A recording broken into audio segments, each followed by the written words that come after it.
Όμως, γιατί βρέθηκες μόνη σου στα καράβια? Γιατί η μοίρα με θέλησε μονάχη, άντρα και γυναίκα μαζί. Ο πατέρας μου πέθανε πριν το γνωρίσω. Τον άντρα μου τον σκότωσαν οι κουρσάροι. Αυτός που αγάπησα. Άλλον αγάπησες. Μετά τον άντρα σου. Παντρεύτηκα 2 άντρες. Μα το δεύτερο τον λάτρεψα. Άμα τον γνώριζες, μόλο το θάρρος να με καταλάβαινες. Μια φορά συνάντας τέτοιον άντρα στη ζωή σου. Αν το συναντήσεις. Καταλαβαίνω. Σαν πέθανε η πατέρα μου αυτή η ζωή για μένα. Αφοσιώθηκα στα παιδιά μου. 9 παιδιά έχει μεγαλειοτάτη.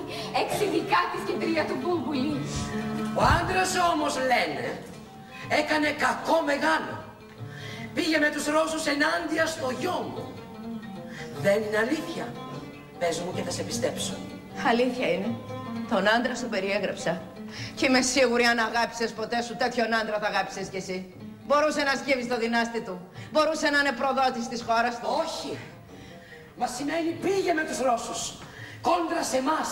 Κόντρα στο γιο. Πήγε, κυρά μου, πήγε. Το παραδέχομαι. Μα έτσι έπρεπε να κάνει άντρα σαν κι αυτόν.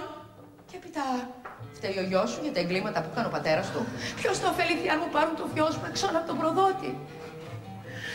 Έχεις πολύ ψυχή μέσα σου, κυρά. Κι εγώ έχω κουραστεί να βλέπω ανθρώπους που σκύβουν.